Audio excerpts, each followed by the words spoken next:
All right. How long is it going to go, you? I don't care. Well, I think a few hours, but it depends on your answers. As I said, some people are shorter than others. Yeah. Snitsky didn't give as much detail, but it all depends. Do you want any coffee, by the way? No, thank you. You got your soda, right? You're good. All right. And I am editing it, so if you need to take a break or anything. You still working at the gym? Yeah. Can you say something? I just want to... Hey, what's going on, Hannibal, this morning? What's happening? ESS Promotions, what's going on? I'm just going to... Billy Jack. Move... oh, sorry.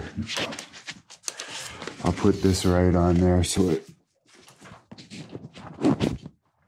picks it up a little bit better. I just got over pneumonia a week ago. I lost, I'm down to 210. I lost 50 pounds, you know. And, well, that's not a bad thing. You do look leaner than last time. You know.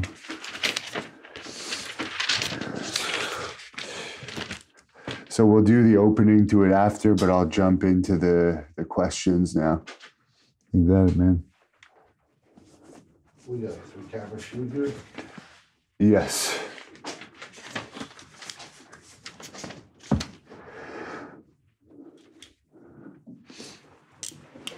I'm going to start with these on and take them off, okay? Okay.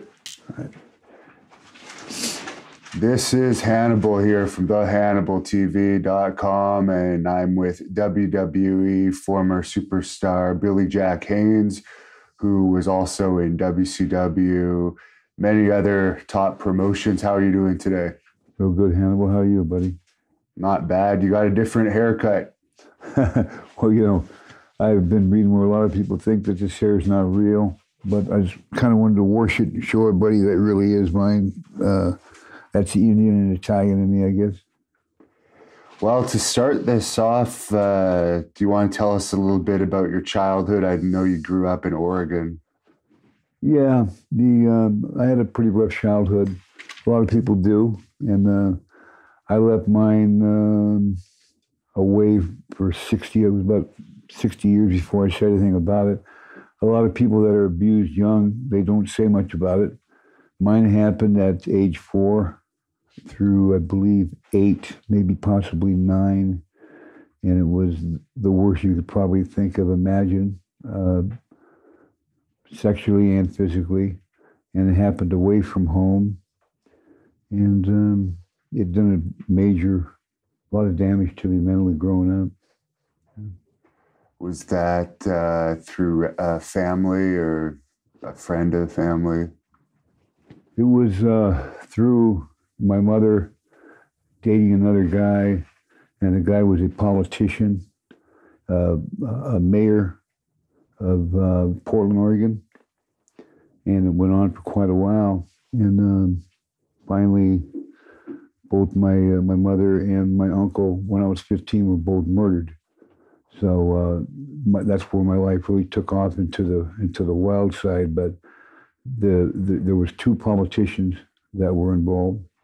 It's tough to name names because I'm doing an autobiography right now on that, and I am going to name names because I'm not going to go to my grave with it. I was going to go to my grave with it, but I'm not now. Did you ever see wrestling when you were younger? Yeah, I did. I grew up on Portland wrestling, and my favorite was Tough Tony Bourne and Lonnie Main, Dutch Savage. There was a lot of guys. Don Leo Jonathan from Canada. He was one of the big guys that came in and wrestled Andre the Giant when I was young. I was born and bred into the business. Now, if you want to go back to where I was born, I can take you back to where the boxing actually started. I mean, this is quite complicated, and maybe, we didn't understand or communicate it last time, but I can communicate it this time. So you might say, well, my stories are a little bit far-fetched, this will, I think, really verify where I come from, you know? Can we get into that?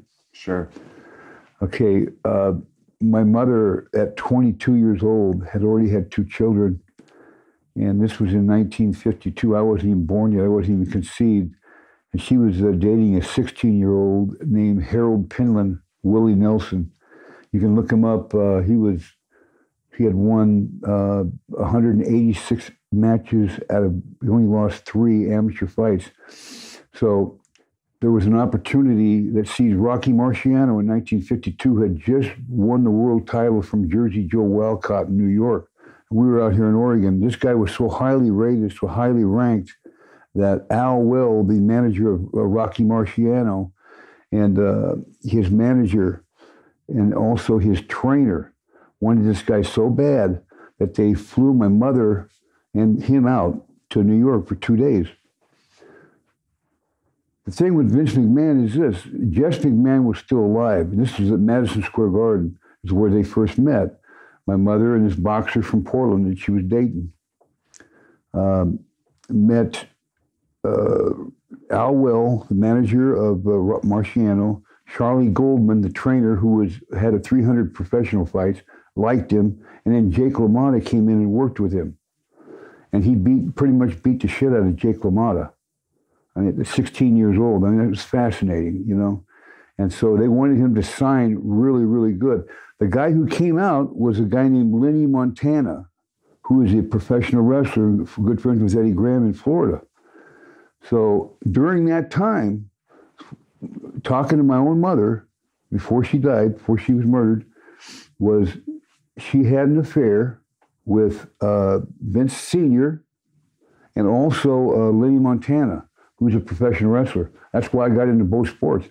So I don't know who my biological father is, and it's always been bugging me my whole life, you know. And I'm 66. I want to find it out before I pass away.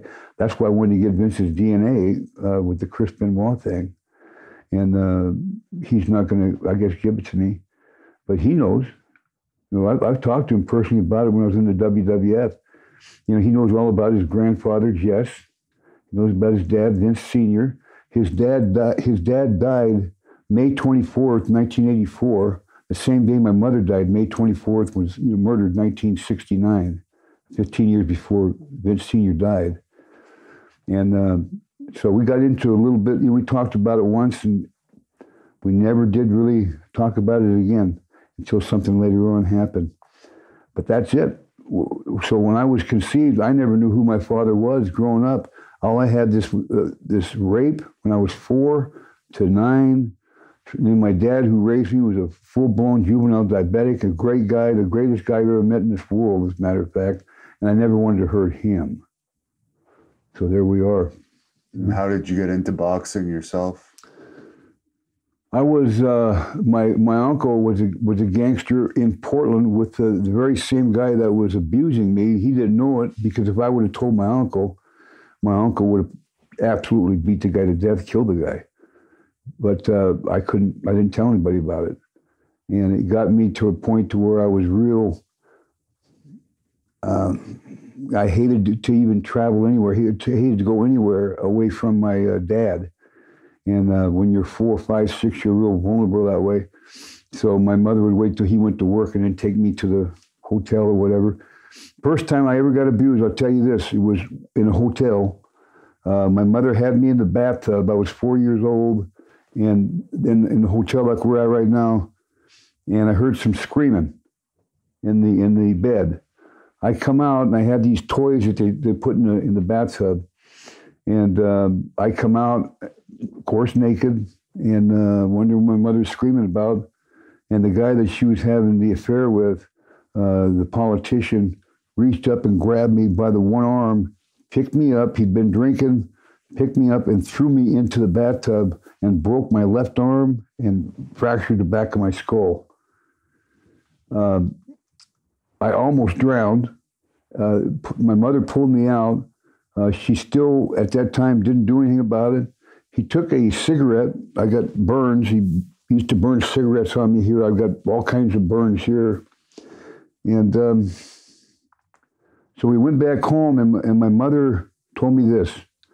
We had these stairs that went straight down. She told me that don't tell your dad anything about this. You tell him that you fell down these stairs, and if you don't say that, I'm going to push you down the stairs. So I was terrified at 4, and then she took me to the emergency room, where I got a cast, and I got taken care of. And I told my dad I fell down the stairs. And my dad loved me to death, and my mother, for some reason... So that's not your natural dad. That's the main guy your dad was dating, and it's this guy that she had the affair with. That's correct. No, my natural dad loved me to death. Not my natural dad, the dad who raised me. Yeah. You know? So you got older and you started doing boxing, I guess. Well, that happened before my mother actually passed away, and my uncle. I went down to the gym to work out some anger issues, and at 13, I started sparring down there at Mount Scott Community Center. Mount Scott Community Center had like 9 national champions, and they had the Knott Street Community Center in Portland, Oregon, had like 6 national champions. Oregon is known for its boxing, and so is California, just like it is here in Philly and New York. Yeah. In fact, I was really pissed off about the statue with not having Joe Frazier's statue here. And also, George, you're from Toronto, right? The Toronto area, you could say, yeah. George Chuvalo, the best fight ever that I saw was Jerry Corey and George Chuvalo. Remember, it was stopped prematurely. I don't think it should have been stopped because it was a great fight. But Corey went down. He said he stayed down too long. Remember? Do you remember that fight? Anyway, it's just the boxing. It came natural to me, I was just a natural fighter. But, I got the crap beat out of me the first couple times, and I liked it. I just liked it. Then when I was 15, I got set up with a guy named Andy Kindle, who was a #1 rated light heavyweight. And I was at a store, and I wanted this guy to buy us some beer. I was kind of like with this little mini gang, and wanted this guy to buy some beer. And he wouldn't do it. So me being the tough guy of the gang, I hauled him up and smashed him in the face, He got out of the car and we got into a fight. Andy Kindle comes driving up and he sees this. He invites me to the 3-star gym, which is North Portland. I was only 15. So I went in there thinking I could beat the crap out of Andy Kindle, a #1 ranked light heavyweight who fought Bob Foster for the world title.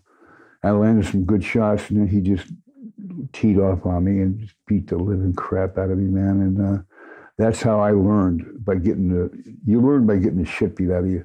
You don't learn by beating the shit out of somebody else. People. That's correct. And I took a beating for about a year. I liked the beating, I guess because I was abused. I think I deserved it or something. I don't know. But I continued with it. And then up till 15, my mother ratted on my uncle because he was into the drug cells going into Lewiston, Idaho with a truck, and he come back and always put a $100 bill in my pocket. Don't tell your dad, because there's my dad's only real brother. This was my uncle, Uncle Red. And then for some reason he was murdered in Lewiston, coming back from driving the truck. He got murdered here in Lewiston coming back. They were found with a truck wreck, but all the drugs were taken out. So somebody ratted him out. As he was transporting drugs. He was transporting iron, it looked like, but he had the drugs in between it. Okay. And so he was hiding the drugs. It was pharmaceutical drugs. It wasn't like cocaine or any of that. And so he was murdered along with his partner. So they came knocking at the door, and they asked if my uncle was there. I answered the door, and I was 15, and my dad had just got off work. My mother was still there, and he said, maybe come in and talk to you. Is Uncle Red, your Uncle Red live here, Red Nealon Haynes? He said, yeah, but he's not here right now. Could we come in and talk to you? Blah, you know how that goes. And he was killed today in a truck wreck.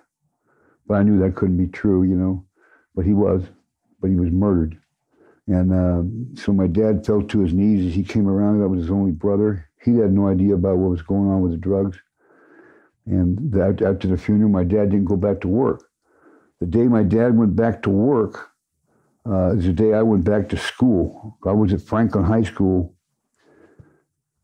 And the day I went back to school, I came home because I was not feeling good. When I came home, the guy that my mother was having an affair with and the guy that burnt me with the cigarettes was there, was still mayor. What was the town he was mayor of? You know, this is a tough call. You know, this is a tough call.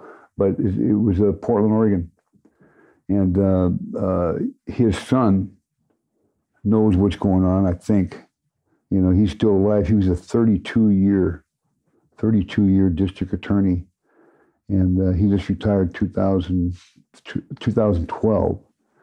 And this is where all these homicides and stuff come in my life, in his autobiography and so forth. I'm going to be doing, and it's basically, you know, Hannibal. It's almost too hard to believe, to conceive that a man could go through this kind of life, but I really did. And then my mother came at me, and I slapped her alongside the head because she kept punching at me, you know. And why was she attacking you, though? Drugs. Okay. You know, prescription drugs. And I just said, Mom, I know you ratted him out. I know you ratted Uncle Red out, because there was two different oppositions. There was Fred Peterson, who was a former mayor, and then there was Mayor Terry Shrunk. And they were battling it out on who was going to be who. And there was a guy named Jim Elkins, Big Jim Elkins, that was there. At 14, I started stealing lawnmowers for him, so I started going down that wrong path too. And I didn't tell you that in the boxing. That's why I got into boxing too. So I started stealing things. So who were you stealing for? Jim Elkins. Okay. Big Jim Elkins. What was he? He was a crime boss. He came from Arizona, and he was a crime boss that worked against.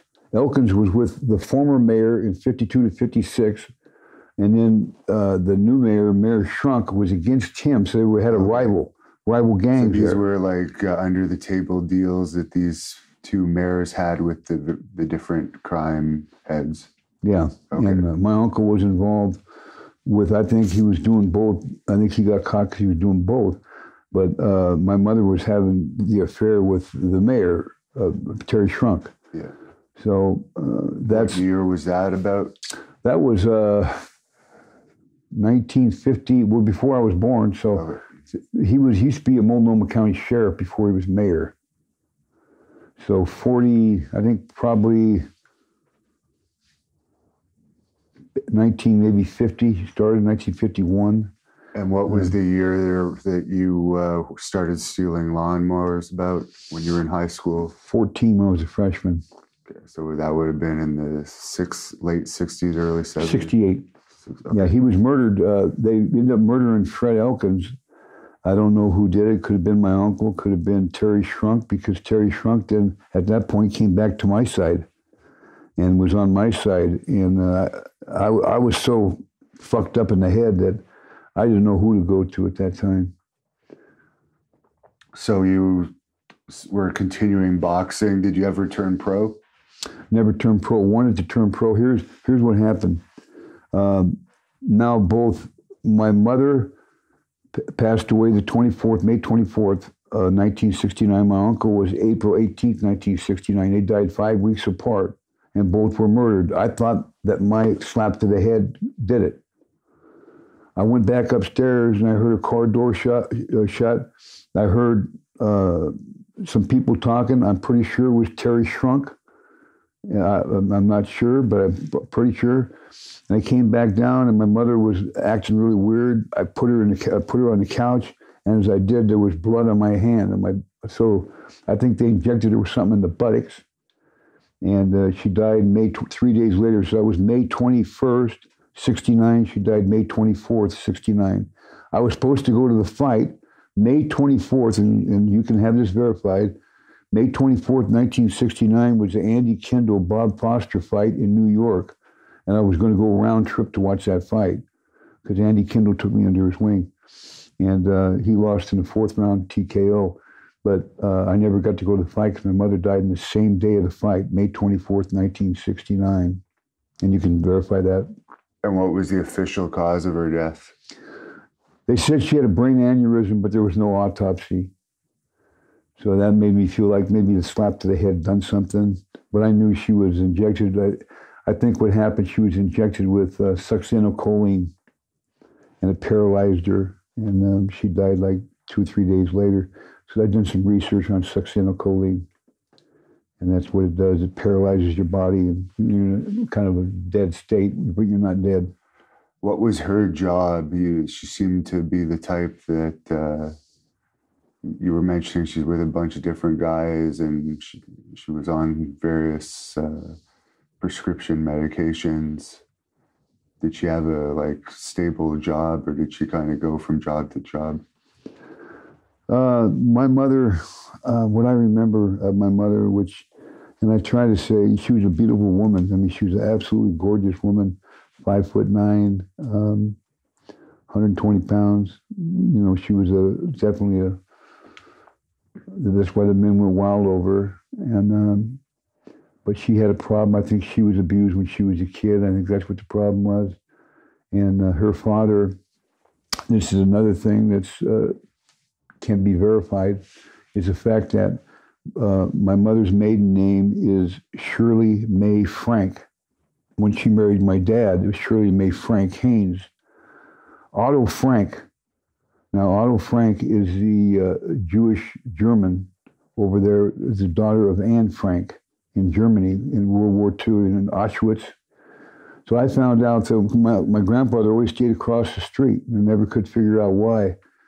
But he fought in World War I in America in the war, and Otto Frank, his second cousin, fought for Germany against the United States in World War II.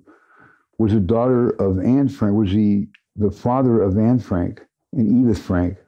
So they were interrelated to us. She wrote a diary, Anne Frank Diary, and my grandfather told me about it before he had all these strokes. And that's the reason why he had to stay across the street, because I guess he was Jewish, or there was some kind of a problem there. And then I remembered that it's so complicated to bring this whole story together, Hannibal, because I got to have this fixation memory, and I've been beaten in the head so many times. I've had a lot of it beat out of me, but some things you never forget. Anne Frank was killed in Auschwitz in the Jewish Auschwitz when they killed 6 million Jews, along with Margot and Edith, her sister and mother, and they let Otto go. He wrote the Anne Frank diary, and he died 1980. I think it was 80. I think he died in 1980. So you never actually had your pro fight, you said, because your mother died, and that kind of derailed you. At what point were you brought in to spar with the pro boxers that you've sparred with? No problem. My memory gets good here. Okay, when I was 16 years old, now after my mother died, my uncle died, there was a cop, and I wish I could remember his name, but he was a black cop who was friends with Terry Shrunk, and he used to do the news. And but I think he was there at the time that my mother was killed, and I think he had a hand in it. And so I ran into him when I was 16, and we got into it, and I beat the living shit out of him, and he was a grown man. And so at that time, Terry Shrunk, who was still the mayor of Portland, told me that I'm going to go to JDH, juvenile, or I can go in the military. So he was calling the shots, not even my dad, who raised me. Right. Was that because was the cop in uniform when you had that fight? Or yes. Yes, he was. No, he wasn't in uniform, but he was still a cop. Okay. Unless he retired in '69, I'm not sure, but he was a former cop, out of uniform. In some trouble for the assault, I guess. Yes. Okay. So I was going to go to JDH because I was under 18. I was 16, almost 17, or go in the military. So I go in the military. I'm doing real good because my dad who raised me is a World War II veteran, William Abbott Haynes, Sr. So he was real proud of me. I went into the military. I did real good. I went to Fort Lewis, basic training, went to the infantry division. I went to the armor division. I was going to go over to Vietnam. I was going to fight. I wanted to fight. And I got into a fight prior to it, going on leave with a sergeant. And there it is. I got a Article 15. I went home, told my dad. He said, go back, take care of it. So I went back. They didn't call me on roll call in Fort Riley, Kansas. So I panicked again at 17. I was only 17 when I went in the military. And so I went back home and I went AWL for 9 months, which was really degrading to my dad. And my dad was very disappointed in me. And finally, he said, listen, turn yourself in. He said, if you don't, you're going to regret it. So he took me down to the police station on Oak Street in Portland, Oregon. I think I just turned 18. And I was sent down. They come pick me up from Fort Lewis, drove me down to Fort Lewis, Washington, 150 miles, where I spent 6 months in the military stockade. And my dad would come down and see me every weekend. And I did this thing called Big Red, chop wood. And I got a day off for every day I did it. So I only served 3 months in the military stockade. And I got an undesirable, not dishonorable discharge, which made my dad feel a little bit better. But that's that fiasco. Then I came home and I was just turning 19. And that's when I decided to get into the pro game. And that's the time that Norton was getting ready to fight Joe Frazier down in San Diego. And they had these sparring partners. One of them, Ken Arlett was one. He was 16. I was 19. I went down there and they paid $500 a week, hotels paid. And it was called Johnny Taco's gym in Nevada. That's big money back then, $500 a week. Plus, you got your hotel, paid like you got here, and food and expenses and all that. But basically, you weren't allowed to throw any punch. You weren't allowed to hurt nobody. You had headgear on, of course, but you got the living shit beat out of you. And that's how you learn, too. And I worked with Ken Norton for about 3 weeks. And then that's about all I could take, to be honest with you. And I came back home, and my dad was real proud of me, so I was going to turn pro. Now, go up, I was doing this a lot. There was another guy, there was Bob Foster, who was in New Mexico. He'd come down and get ready for fights. So I'd go down the same thing, work out with him at Johnny Taco's. So it's a well-known gym he passed away, but it's a well-known gym in Nevada. So that's how I learned to fight. I would get the shit beat out of me by pros. And I just loved it. I loved to get the shit beat out of me. It just was a great feeling. It was like almost having an orgasm. I was sick, is what it was. But you're also fighting the stars, so I understand the feeling that you get from that, too. It makes you feel that you can hang with the stars if they're not knocking you out, I guess. Well, there's a lot of times I was knocked out going back to the corner. My body followed me back in. Yeah. But, they wouldn't try and kill you. But a couple of times you'd even land. I'd land the left hook was my shot. And I'd hurt them and got the head turned around, and then they take it out on you. I mean, boom, they just really beat the shit out of you then. But I kept learning. Then there was, you said, I seen the interview you had with Larry Holmes, which was a great interview, by the way. Fantastic. I don't know how you pulled that off. A lot of work. Man, that was a great interview because Larry Holmes was one of the guys I always wanted to work with but never did. And I'm supposed to get a Buster Douglas one in March, a full career interview. So hopefully I'll be more into the boxing as time goes on. Yeah, Buster Douglas did a number on Tyson, didn't he? I mean, in Japan, was? Yeah. I mean, he beat the living shit out of him. Then all of a sudden, the 11th round, he comes out of nowhere. Tyson comes up with this uppercut and down. I thought that was it. And he banged his fist down. He was mad, got back up and knocked Tyson out. They got rid of Kevin Rooney, And Rooney was, he could call out a punch combination, 1, 2, 4, 6, whatever, jab, hook, overhand right, uppercut. He'd number him. And once Rooney left, he had no tutelage whatsoever. What was your favorite combination? Everything came off the jab. Everything works off the jab, So jab, left hook, feint. I used to feint. I was a very defensive fighter. I'd let the guy make the first counterpuncher, let him make the first mistake. And that's how we were taught. The trainer was Ed Milberger. Then after I got out of prison, the stockade, I was 19. When I go up 20, still fighting with the pros, 21, there's a guy named Tommy Sullivan in 1975.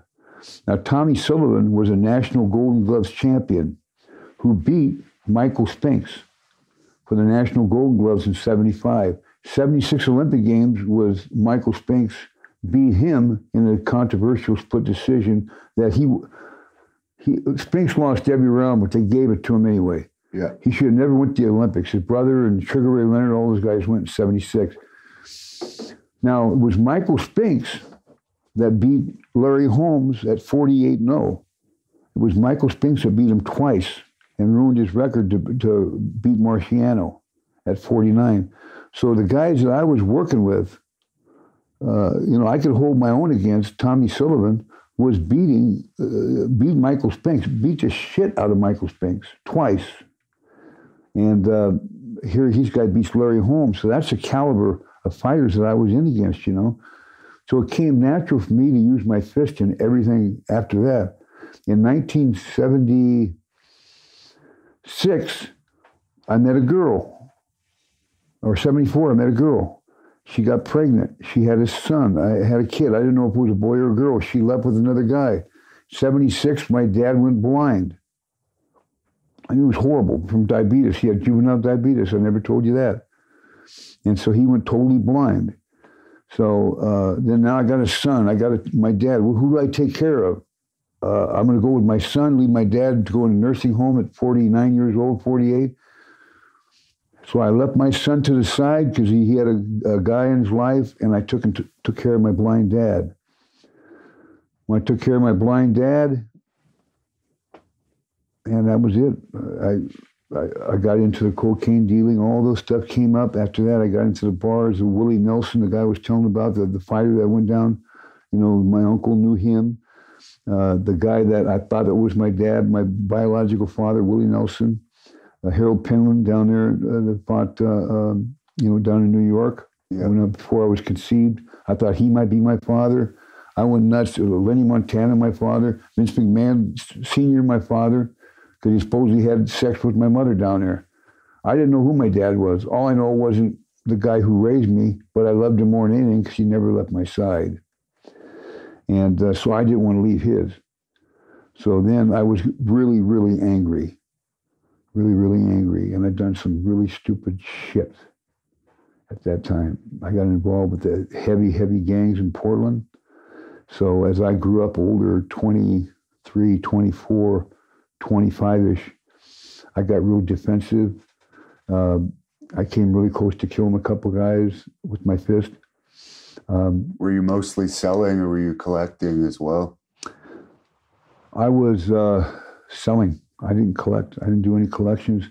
And there was a guy that beat a woman up one time, that's the first time I ever did anything as far as a contractual thing. And I almost beat him to death. And actually, I was supposed to, but I couldn't do it. The very first time I did it, I couldn't do it. And so I found out the hard way, you got to do what you're told to do, because I didn't get paid.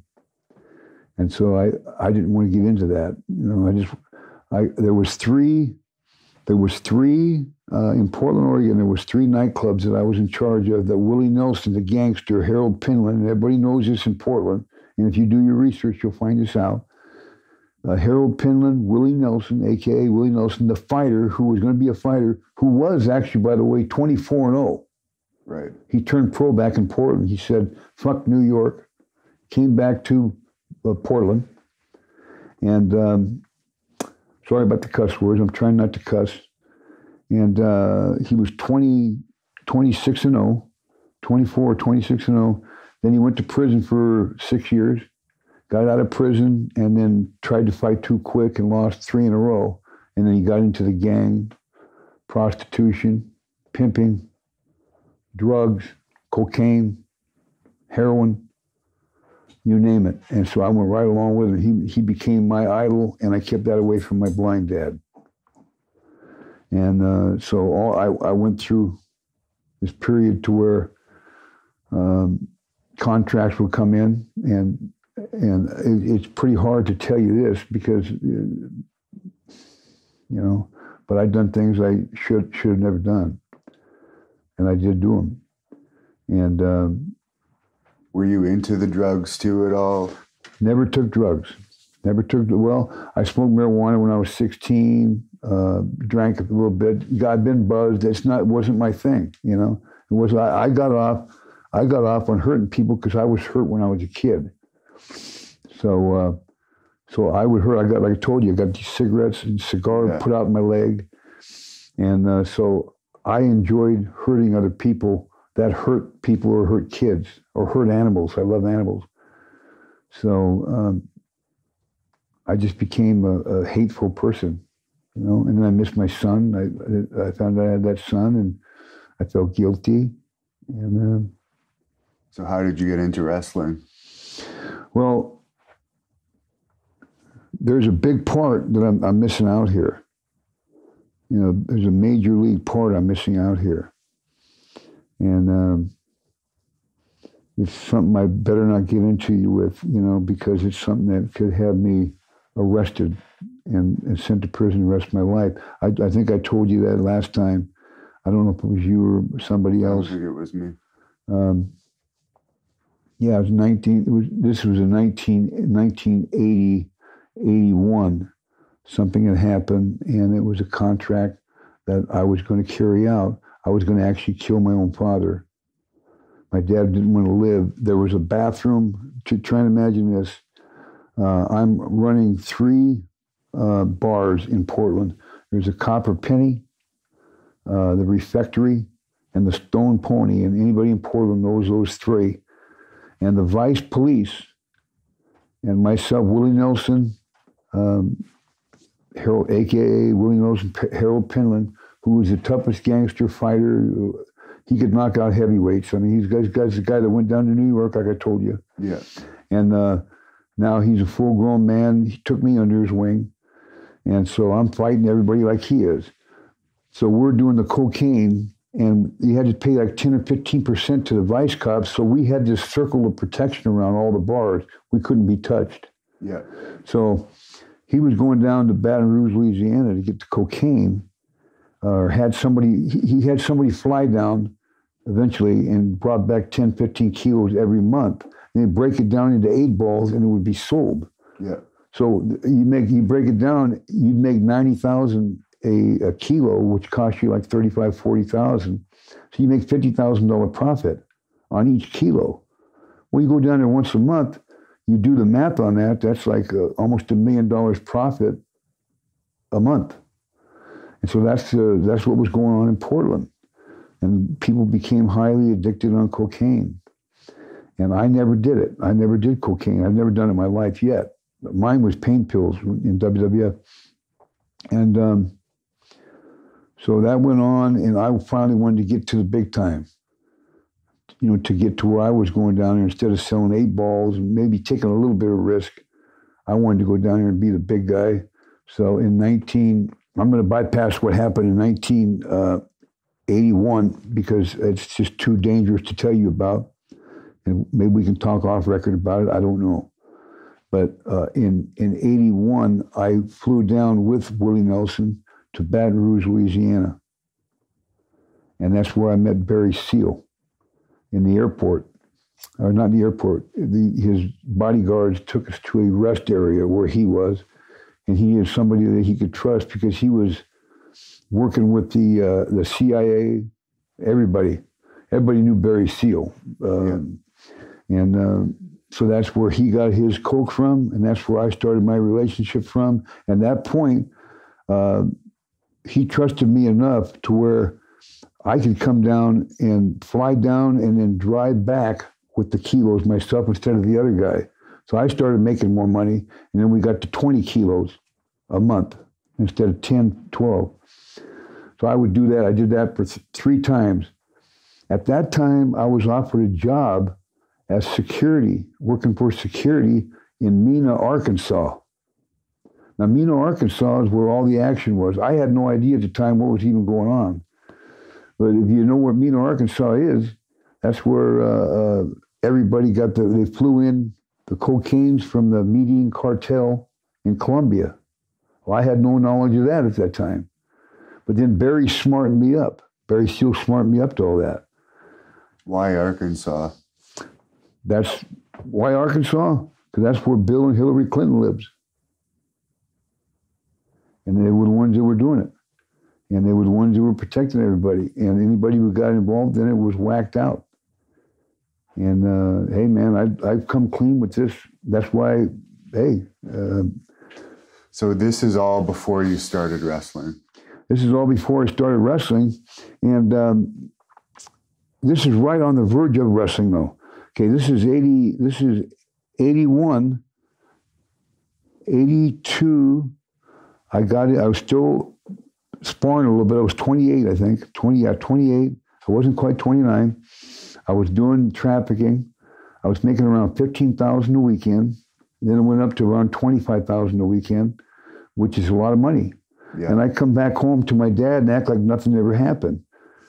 And finally, my dad just said, you know, he didn't want to live no more because I'd hear him crying every night, and he didn't know what I did. And I'd take care of him, put him in his wheelchair, give him his insulin, and then he lost his foot, and he got his foot amputated.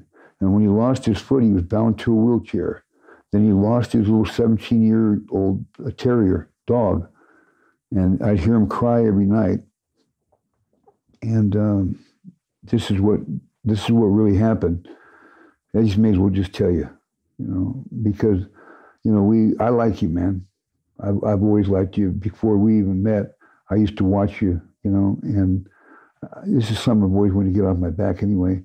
And I think I told you off the script here, you know, I always liked you. You know, I think that you got a raw deal with the hepatitis C. You gave me encouragement. And now I don't have hepatitis C. I appreciate you. I appreciate that from you, Hannibal, because I was dying. You know, I was going into stage 4 liver, and now it's. Let's hope it can regenerate. Yeah, and but I thank you for that. And but in 81,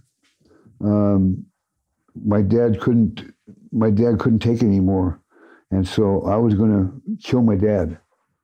I asked him if he wanted to die. And I said, if you die, I'm going to die. I'm going to die with you. So I had the money I had made. I was turning into silver dollars into 5-gallon drums. I didn't put it in these overseas accounts. You know, I didn't do that. I had close to, at that time, over $1 million in silver dollars, maybe even more. And my dad didn't want to live. I said, well, I'm going to kill myself with you, because I can't stand you crying, and I hear it all night, and he doesn't have anything to live for anymore. So I put I had a .357 Magnum. I put one round in. I spun the chamber, and I said, Dad, are you sure? Because I'm going to kill myself too. And he said, no, I don't want you to do that. Well, my dad couldn't see, and I just said, F it, because I couldn't take anymore. You know, when you hear your dad crying that you love, I mean, even if you know it's not your biological dad, this guy's done everything for me. Oh, yeah. I understand. I took the gun, I pointed it right at his head, and I had another bullet right here for me. I didn't know what chamber one. It was 5-to-1 odds, and I let it go. Nothing. Blank. So right there, I mean, what the hell am I doing, you know? What the hell am I doing?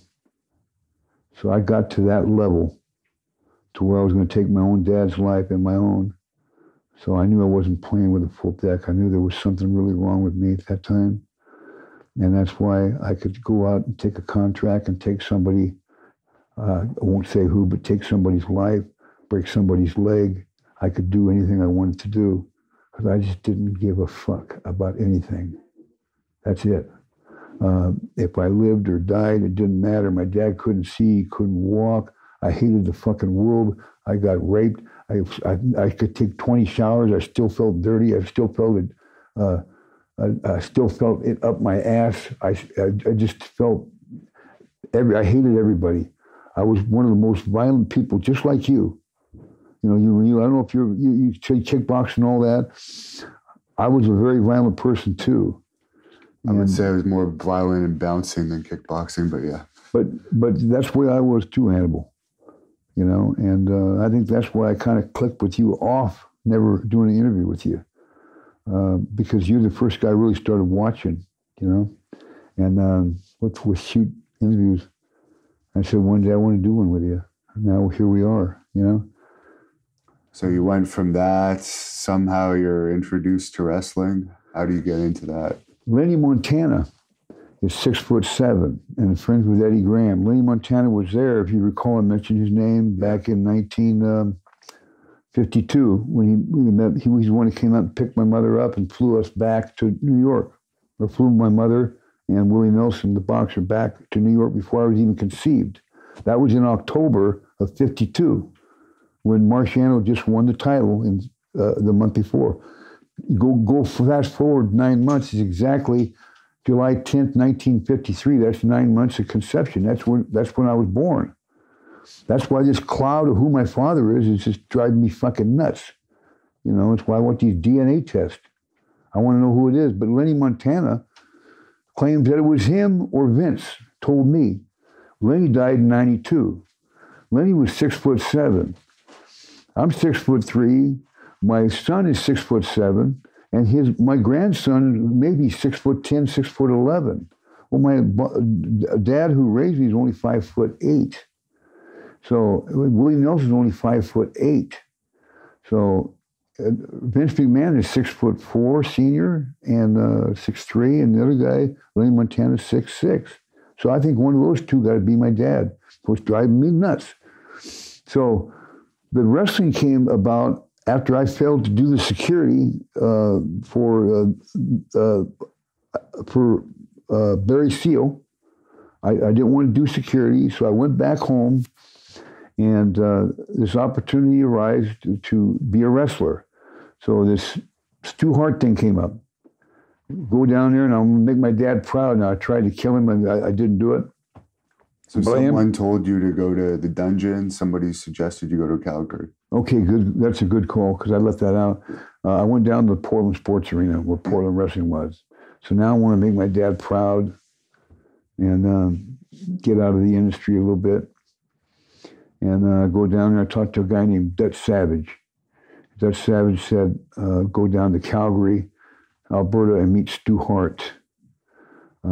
I go down there. I told my dad what I was going to do, and he was real proud of me. So my other half brothers took care of my dad when I went down there.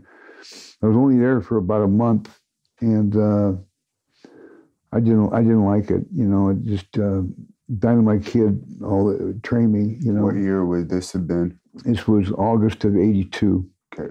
I had just turned 29.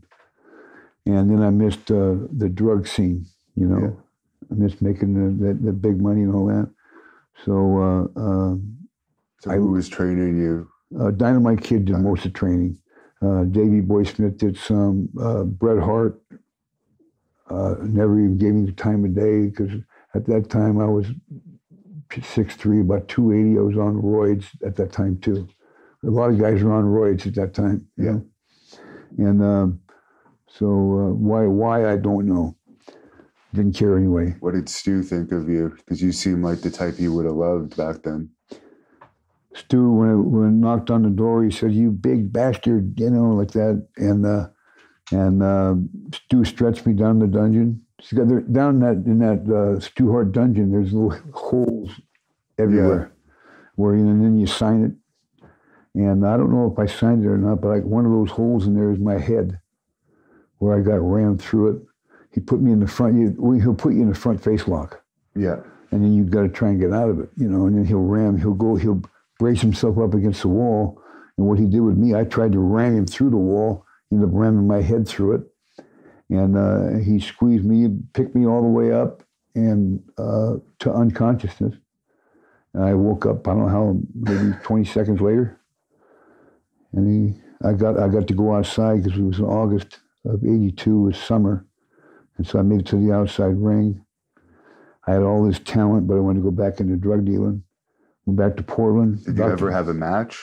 Yeah, I did have matches. Yeah, I did have matches in the on Friday, Calgary, and did a few runs to Regina and stuff like that. So even with limited training, they threw you in there. Yeah. I only trained 10 days. I had my first match. Who was booking at that time? Was it? That's a good question. I think maybe Bruce Hart. I don't know if Bret Hart was. It revolved quite a lot down there. So yeah, I don't really remember who was booking. All I remember is the Regina was 500 miles one way and 500 back. And the guys, I never realized what volume was until we went to Regina. I made $25 Canadian. And then on the way back, this guy named Wakamatsu used to drive. Yeah. And he'd fall asleep. So I'd take over and drive. Everybody was passed out, and I would drive back to Regina or to Calgary from Regina. And that was quite interesting. And so I don't blame you actually for wanting to go back to making more money. yeah. Well, it was a great experience. So I mean, I got to meet the wrestlers and stuff. And what did you think of Bruce? Because a lot of people have varying opinions on him. Well, he always treated me good, except when I found out that he had some 14-year-old. He was a teacher and had some 14-year-old girl he was going to marry. Or got her pregnant. He ended up marrying her, and then in a bizarre turn of events, Davey was dating her at the time of his death, and it's a movie could be made about the whole situation. But that was a whole weird situation. But when I heard that he was with a 14-year-old too, I got to admit that was a turnoff for me, being an abused kid. So I got out of there a little bit. I may have been using that for an excuse too. I don't know, but I didn't like it. And she would have been about 14 at that time, I guess, right, when you were there. Yeah, in '82. Yeah. And in fact, he was pretty public about it. He brought her. I think she even came over to her at the Stu Hart house, for dinners and stuff. So. And he would also take her on the road sometimes, apparently, because I remember I've heard from several people that they felt uncomfortable about it being in the van with them. I don't honestly remember being in the van, but I do remember being in the dungeon. And but I went back to Portland, and Dr. D. David Schultz was there, and Rip Oliver, and I was working out in the gym, and he said, "You can be a pro wrestler. How'd you do down there?" I said, "Nah, I didn't like it." They were working out the same gym I was. So he said, "Once you come down to Portland wrestling, you see what you've learned, because we need a baby face." So I went down there, and we had a match for like 15 minutes, and it was a good match. He said, "Shit, man, you've learned. Why don't you just come here and be a baby face from Portland?"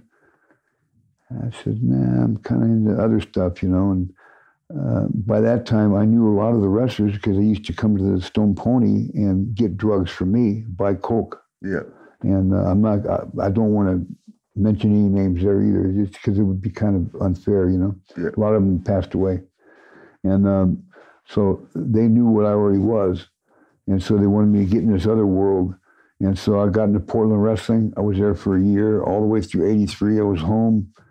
In '84, I had an opportunity to go to Florida, and Eddie Graham and then Lenny Montana was supposed to meet me down there. So I thought it was my dad. So that was my main influence to go down there, is to see if Lenny Montana and talk to him, because I know he's my biological father. Or Vince Sr., I heard was sick, and I wanted to meet him and talk to him. And he ended up dying in '84. May 24th, like I said, same day as my mom, 15 years earlier, 69.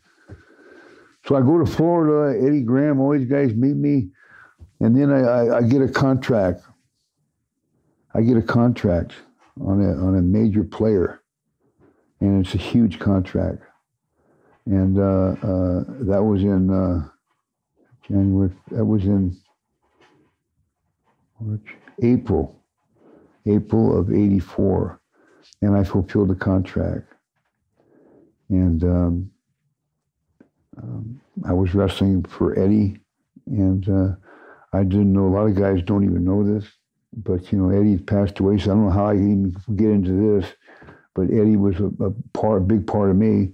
Lenny was a big part of me, and Lenny was a member of the Colombo crime family, syndicate, Italian, and I know I got Italian, Indian in me.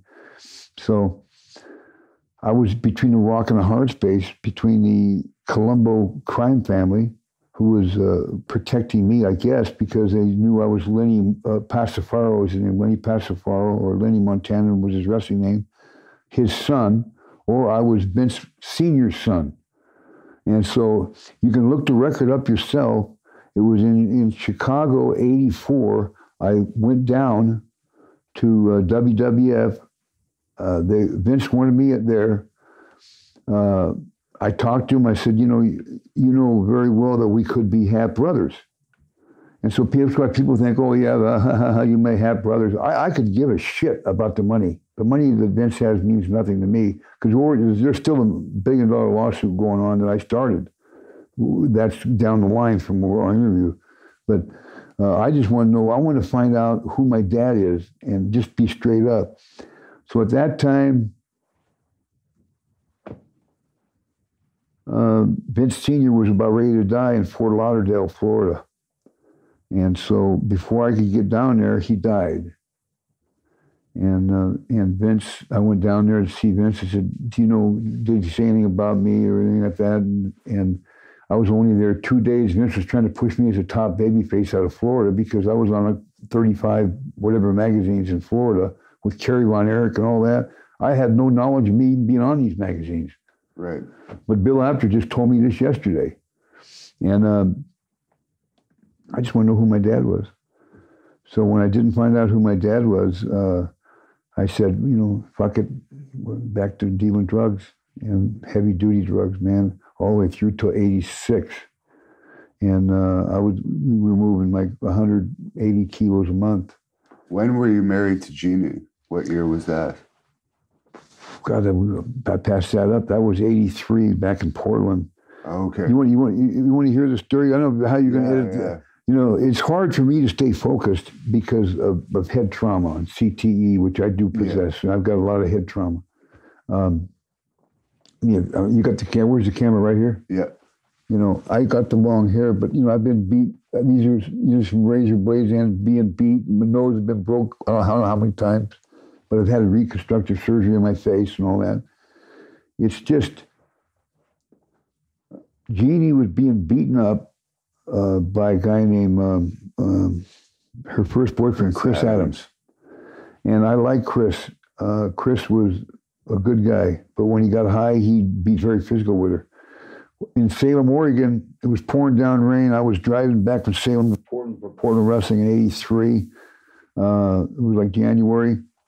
And Jeannie was walking, and I seen her, and I said, get in, man. So she got in the car. I said, what happened? And she had this here shiner, had just been hit in the head or her face. And she said that Chris did it. Well, I took, at that time, I said, well, you come stay with me tonight. There wasn't no sex. She was a beautiful woman, but there was no sexual interest at all in her at that time at all. I just wanted to help her. And she said she wanted to stay in the United States. So at that time, the next week, Chris went to Japan. Chris Adams went to Japan and said Jeannie had to be out and go back to England because her visa was up. I talked to Jeannie. I said, listen, he'll have no idea of this. Why don't I marry you? And then if I marry you, you have American citizenship and you can stay here in this country. And that's what we did. We got married. And I'm not saying we didn't have sex, because we did, but just maybe 5 times in the year we were married, or 9 months we were married. We had a little girl named Jade who I fell in love with. She's a beautiful little girl. And Chris Adams came back, and I was wrestling in Portland, and Chris Adams comes back, and now I'm married to Jeannie. When he left, that was his girlfriend. Yeah. So that's like the biggest betrayal anybody could ever do, you know. But she wanted to do it. I wanted to do it because this cocksucker wasn't going to be beaten on her no more. You know, abuse I can't stand. I can't handle. And so he came. She's gone on record saying he was cheating on her constantly as well, wasn't he? I don't know about that. I don't know about the cheating, Hannibal, but the beating I do know. And I don't know, through the shattered glass, you know, I read it. She put me over in it, you know, in the book. And I didn't do nothing but help her. So. And she did mention you had money at the time. You had a fancy car, yeah. I believe. So I kept my cocaine away from her. She knew nothing about my cocaine dealings. Nobody did. You can't do that. You can't ever let that out or you're done. And that's what I learned. You know, silence is golden, man. And so no one knew anything about my drug dealing at all. Nobody, absolutely zero, nobody. Not even my family, nobody. And but so what was Chris's reaction? Did he say anything? Obviously, you were much bigger than him and a boxer, so there's not much you can do about it. Well, that's not what he said. He come back and he said he's going to kick my ass, that he's a judo expert, and that he's going to break my back. And I knew I had met and I had known Bad News Brown, you know. Yeah, in Calgary. Yeah, Bad News Allen. Yeah. And he was a judo expert. I already knew that because he was in the 76 Olympic Games. He should have won the gold medal. He won the bronze, but he should have won the gold medal because that's the same 76 Olympic Games that Tommy Sullivan, the guy who beat Michael Spinks, should have been in the Olympic Games then because I was going to go with him. So we were really pissed off about that. But we seen the judo thing. We seen Bad News Allen, you know, in the Olympics.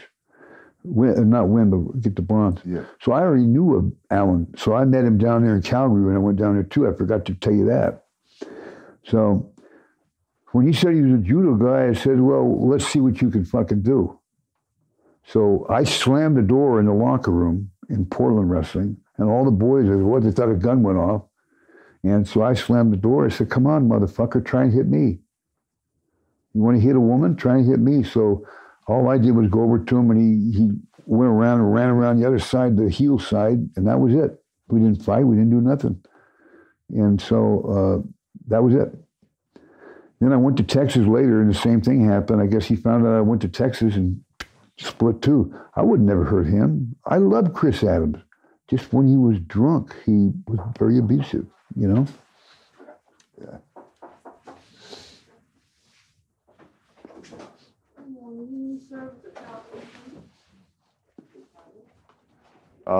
I'll just take a piss while they stop. Okay, man. Thanks, Hannibal. Yeah. You could, we'll just take the towels. I'll give you the old ones. Need soaps or shampoos or anything? No, other than that, I'm good. Water? Water, I'm good. Okay, you're good. Okay. Toilet Thanks. paper or anything? I think I'm good. You're good. Okay. Yeah. All right, guys. Thanks. Have a good day. You too. I'll just take a piss. Rob's stressing me out already. Yeah, they want to stay by 12 o'clock. What time is it now? It's 10:30. What time is his flight? Tonight, 7 o'clock, 7:30 something. But the guy who's doing the interview, Yeah. Tim, the guy that has to leave soon. So Well, the other thing I could do is if I'm driving him back to the airport, is we could do you could film. half and then You could film late. You could film the second half. after Rob's could- interview. Yeah, you come back here and finish up what you don't. Yeah. You don't have, so that we can. If you want to leave at 11, then that way I can be there for 12. Sure. I mean, whatever you want to do. Yeah, no, we'll do I that. want you to get your full thing. Just whatever. If Billy doesn't mind, if he's not leaving till 7 anyways, because they said we'll be 2 hours there. Man, whatever it takes, man. You know, I'm here for you, Hannibal, I'm going because home. So from Rob's thing, I'm going straight home. I'm not. Okay. I'm done after that. I'm tired. I understand. They got to get home to the family, and he's not going home till Monday. So you don't have till 7. You don't have to be at the airport till 5. Okay. And that interview will be done by 2 o'clock. So hypothetically, you can be back here by 3 and finish by 4:30. Yeah. All right, we'll do that. So we'll do another half hour. If it's 10:30 now, you said? Yeah, 10. It's 10:30. So we leave at 11. Yeah. Okay, I got it. Okay. Let's see.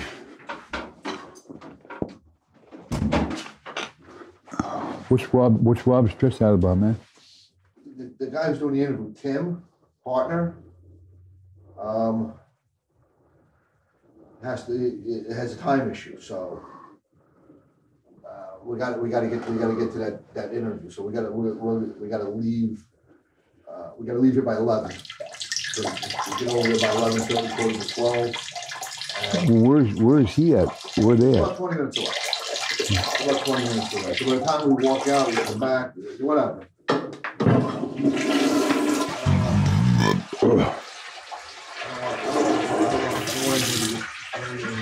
Yeah, because my mind works on a straight arrow. I'm not a normal. Yeah. So we're doing another half hour here. We're taking a break. We're going over to the Jersey to do the shoot thing in Jersey for the gimmick thing with Rob. When you're done with that, Hannibal's going to take you back to the hotel here. And finish up? Finish up for about an hour and a half. You guys want to get a bite to eat later or whatever, before you go to the airport, whatever you want to do. I'm going home straight from Rob's thing. I'm going home. So, after that Rob thing's done, you guys are on your own to finish up, do whatever. I told Hannibal on the phone, we both already knew this coming in, man. He says, oh, we do anything, it's all the work. It's just no shoot whatsoever. Well, we'll discuss it there. We'll just bang off the last half hour here, and we'll come back after that thing. But if you want to hype it up, I'll hype it up as much as you want. But this is the last thing they're going to see. Or this is the first thing or the last? Oh, that thing is only going out on DVD, right? I think so. Or his video. Yeah. Hardly anyone will see that compared to this, because this is out free. So I'm not I have no financial stake in that. So we can plug it. Well, you have financial stake in this, right? Yes. I'm telling you, when I want to talk to you about working with me in an autobiography, would you? Well, yeah, we can see about that and other stuff. Because I want you to verify what I'm saying first, because you said you was a little few. I think you're just trying to get heat, but this is all verifiable. Everything I've told you is verifiable. Oh yeah, even Shane Douglas was telling me that he believes some of your stories that people were saying. Well, listen, I had to go. We can do this on record, but I had to take and go Arkansas. I'll ask you about that after. I'll ask you in the timeline, but I'll do it after. I had to take 2 lie detector tests. If I didn't pass them, I was looking at life in prison without parole. I actually researched that case a bit last night, so we'll get into that. Okay. But let's just try and get the half hour remaining. So we just finished on Chris Adams. Okay. And then you were saying, how did it end with Jeannie? It lasted about a year. Yeah, Jeannie and I, we got along real good. I never even raised my voice at Jeannie. She was such a sweetheart, and I loved her as like a sister that I never had. I never told her about my abuses, never told her about the cocaine dealing, never told her about anything. So she doesn't know anything about that. But I did keep her from getting beaten up. And then I think she went back and seen her mother in England, which I gave her the money for, and because she didn't have the money at that time. At that time she didn't. And she went to England, and that's the last time I seen her.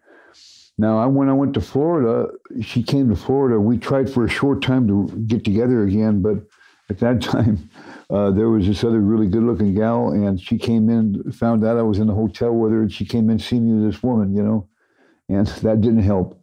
And but we gave each other a hug and everything, and she'd go out she stayed at a hotel at the Hall of Fame Inn in Tampa. And the Tampa Bay Buccaneers were working out at the time there, and Ricky Bell was there at the time, before he died with the Bucks. And she'd go out there and lay under with that beautiful body and lay out there, and all the Buccaneers were out there, man, going. I mean, it was really crazy. It's a crazy time. But she ended up going to Texas and marrying Stone Cold Steve Austin. So she obviously, when like this, I said, you know, what I was told, what I understood is she was getting the shit beat out of her by him. When I said that, that's what I thought she told me. I can't verify that. I can't. Well, reading her book, it seemed like it was a bit of unhealthy relationship from a mental side, anyways. But whatever, they broke up. But I understand because they have kids together. They're still. Well, look at the money issue too, Hannibal. Look up what Stone Cold is worth: $45 million. So she's got money at stake here, and I don't want her to lose any of that money. I want her to have as much as she can. I still love her as a friend, and she's a beautiful woman, as you know. And they all got kids now together too. So, but Stone Cold, and the daughters are all beautiful, actually. I know it. Oh God, how could they not be? Stone Cold and what a bloodline. Yeah. But Stone Cold does have a problem beating women. He does have a problem hitting women for some reason when he's drinking, I guess. So he's done it with Deborah McMichael. I know. I know those rumors, but I just won't get into it because he's your buddy. He's not my buddy, but I don't want to be enemies with him. He's better to have on my side. Hey, you know, I'm gonna tell you something too. I've always, Stone Cold and I went down the road together when I was Black Blood in '91. And so I brought up Jeannie one time, right? And she goes, don't talk about her. I'm going to marry her or something. I said, what? I said, I'm going to marry her. I said, what the fuck? I said, I used to be married to her. He goes, well, she's mine now or something. I said, next thing I know, I'm Black Blood. And she comes in, here's Jeannie, Lady Blossom on her side in WCW with Ted Turner. So I give Jeannie a hug and what the shit, you know? Yeah, because you would have known Austin maybe before WCW too, maybe in Texas or Memphis, maybe. Yeah. Well, did he tell you about the fight with me and Steve? Did Steve tell you about the fight with me and him? No. Well, see, that was with Brian Pillman, but that's going to be secondhand information because Pillman is dead now. Because I knew Brian too. Brian was with me a little bit, and Brian was a witness to it. And because I had heard that he slapped her. And so I took him in the locker room. Brian Pillman was the referee, and I told him to go ahead and slap me. He wouldn't slap me.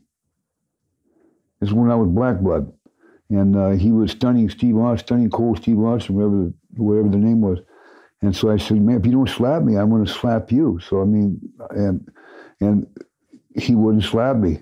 So I slapped him, and he went down. And so he stayed down. He got back up. I slapped him again. I said, get back up. He would not get back up. He would not get back up to his feet. Now, he'll probably deny it because Pillman is dead. But that's a true story. And if he wants to take it some other place, I'd be more than happy to. But that's a true story. And that happened in 1991.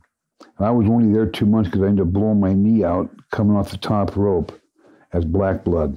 Were you friends with Pillman too? Is that why Pillman was staying out of it? I knew Pillman when he had the tryouts with the Bengals, and right before he broke into Calgary too.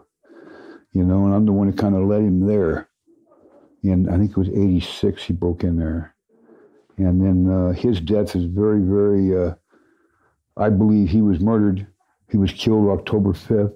October 5th is the day Iran-Contra, if you look it up.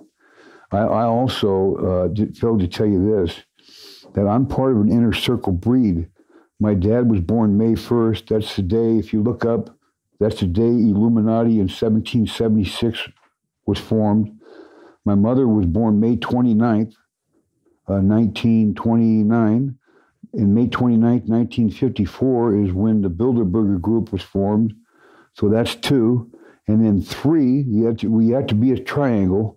3, John Rockefeller died in a car wreck. The 3rd died in a car wreck July 10th, 1978. That's my birthday. So that's when I became part of a Democratic inner clique and part of a CIA AIC, American Inner Circle or Central Intelligence Agency. So now to go back with how you got into WWE, because we kind of got sidetracked there. How did you actually get contacted from the Florida territory to start with WWE. Yeah, I wish I wouldn't have confused it like this, but that's just the way my head rolls, man. You're talking about, ask me that question one more time. The first time you came up to WWE, how did you get brought up there? Because I think you were saying you were in Florida before, and then you were recruited up to WWE. Okay. And after Vince McMahon Sr. died, May 24th, 1984, I wanted to talk to him really bad because I know that I really feel that he's 50-50. He's my dad or it's Lenny Montana. So, and Lenny even told me this, Lenny Montana. Eddie Graham told me this. Yeah. Well, Eddie Graham happened to get, they said that he committed suicide in 1985 by shooting himself 3 times in the back of the head. If you look at the autopsy, there's no way a man can shoot himself in the back of the head 3 times. You know, now that varies on that. Eddie was distraught, but see, Eddie worked with me, and Lenny worked with me. Everybody worked with me. I worked with them, and I don't believe that happened. So I was working in the Texas territory at that time. The Von Erichs wanted me to go down there. Eddie told me to do it because Dusty left and went to Carolinas. He said, just go get the F out of here. Eddie was a millionaire. I don't know why he would kill himself. Eddie had a lot of money. Everybody said he didn't have money. He had money hidden. And so when I heard he was killed, I was wrestling Shawn Michaels, as a matter of fact. Shawn Michaels' very first match, I wrestled on YouTube. I don't know if you ever seen it. It's on YouTube. You can look it up. It was somewhere in 85, like January 10th, before Eddie died, January 15th. And I'm wrestling Shawn Michaels' very first match. He's green, he was real scared. And look at him today. We're turned to be a great worker and all that. But after I wrestled him, I heard Eddie killed himself a couple days later. And so then I went back right away, quit there, Rip Oliver over, and then went back to Florida. And sure enough, he was murdered. I know he was murdered. Now, just on Texas, what was your experience like with the Von Erichs? Well, Fritz Von Erich was a piece of fucking shit. That's what he was. He was a liar. He never was true to his word to me. He's passed away, so I'm using some pretty bad language on him, but, you know, he was. He lied to me about everything. He got me down there. He got me down there with a lie. He said that I was going to go down there as Billy Jack because he wanted me to babysit his sons because they were all into drugs and stuff like that. And I said, what's kind of horrible thing to say about your sons? Because I was good friends with Kerry at the time. And so when I went down there, the real Billy Jack, Tom Laughlin, was there, and his wife, Dolores Taylor. And they said to drop the Billy Jack gimmick and that I couldn't use it no more. So he said I have to be Billy Von Erich. So he just entrapped me in that. So that's where the Billy Jack Haynes came in. I'm glad it did because it honored my father's last name anyway. But it was just a dirty cheap trick he did, and I made sure that he knew about it. In fact, I came very close to knocking the shit out of that old man. I mean, I'm an old man myself now, so it'd be like you knocking the shit out of me. I would have done it. I came very close to it. And then I just said, fuck you, and left. And that's the way I was back then. How were the kids? Were they were great. Yeah. They were great kids, man. If I had a dad like that, I'd be fucked up on drugs too. That's me. And they were fucked up on drugs. And he knew it, so what the hell? He let him. I mean, even little Chris was doing acid and all kinds of stuff. So. Do you have any examples of anything you witnessed of any of the Von Erich boys being fucked up in the ring or anything or behind the scenes? You know, it's so hard for me to say anything about those kids because. You know, Mike, I wrestled with Mike against, with Jake the Snake was down there, and before, who's the guy that was killed because he owed the drug bill? My ex-wife, Jeannie, found him. Oh, Gino Hernandez. Gino Hernandez. Did you know him? Yeah, I knew him real well. I knew he was with some young girl of the mafia, and she was like 15 years old, and they, through me, because Gino worked through me, said to tell Gino to leave. He had a warning. He had one warning, and he was lucky to get that. Don't be effing this 15-year-old mafia girl. He continued to do it. And so I guess Jeannie lived next door or whatever. She's the one that found him. But I don't know if it was cocaine or they went in and 86'd him. But it was a hot dose or something. Supposedly they found the cocaine in the stomach, which, as you know, that's unusual. You wouldn't eat cocaine. No, they got him. Strange. No, they got him. So for Florida, did you have much contact with Dusty Rhodes when you were in Florida? Never liked Dusty Rhodes. Never cared for him. And that's what would keep you and me out of AEW because of Cody. I checked into it, and because I would be a perfect manager for you. You're the best talent that's not made it in the big leagues that I've seen. I mean, I've heard many people say that. So I myself looked into it, and then now I know that Cody Rhodes is involved in it. There's no chance.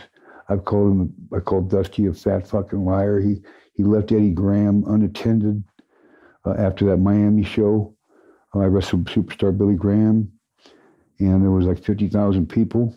Don Shula was there, all kinds of celebrities, and I think Dusty ran off with the gate. And went to the Carolinas, had it pre-planned, and took 9 of the superstars out of Florida wrestling and went to the Carolinas and left Eddie with nothing. Oh yeah, that's been documented. That really hurt the business. Yes. Yeah, I was there when it happened. I said, Eddie, I'll stay here with you, and I did for a month. And Eddie did come despondent, and because I'm the only one that stayed. But I think Blackjack Mulligan stayed too. But that's why he said, get out of here, go to Texas, leave me alone. Blackjack Mulligan was pretty tough. Did you ever see him in action? Yeah. Oh, yeah.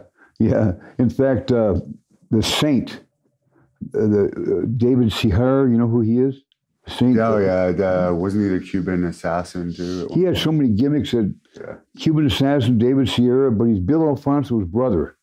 Is he? I didn't know that. Yeah, he's Bill Alfonso, probably the best referee in the business. I just seen him yesterday for the first time. Great guy. And he had this white suit on.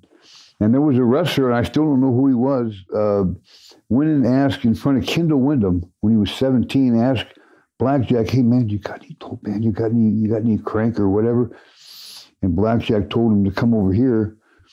And while me and Saint was in this room in Florida, at the Sportatorium in Florida, he beat the shit out of him. And that entire white Saint suit was red with blood, almost the entire one. And then he had to go out first. And they called him about 5 minutes later, okay, you're on. With Gordon Soley, And he went out there with blood all over his... So Blackjack was mad because he had asked him for drugs? Yeah, in front of everybody, instead of taking him to the side like you're supposed to do. You go to something like that, you go one-on-one. You don't do it in front of the boys, That's just the business. There was some story I heard. I wish I had asked Barry Windham about it because I heard it after the Barry Windham interview, but you had some heat with Barry Windham at one point.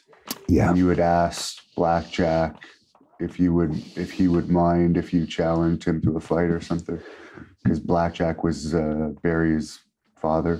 That's very true.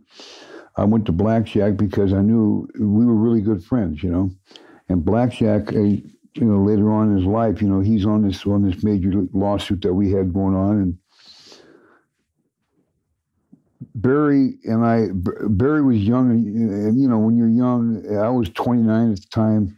So when I came in, he was jealous of his spot, and Dusty was too, and I was getting a push from Eddie loved me, Eddie Graham loved me, and of course they all rebelled against me. And I could give a shit because I was already a multi-millionaire in the cocaine industry. I had probably $6 million about that time in silver dollars put away in 5-gallon drums. Yeah. So I didn't need the money. It didn't mean nothing to me in wrestling.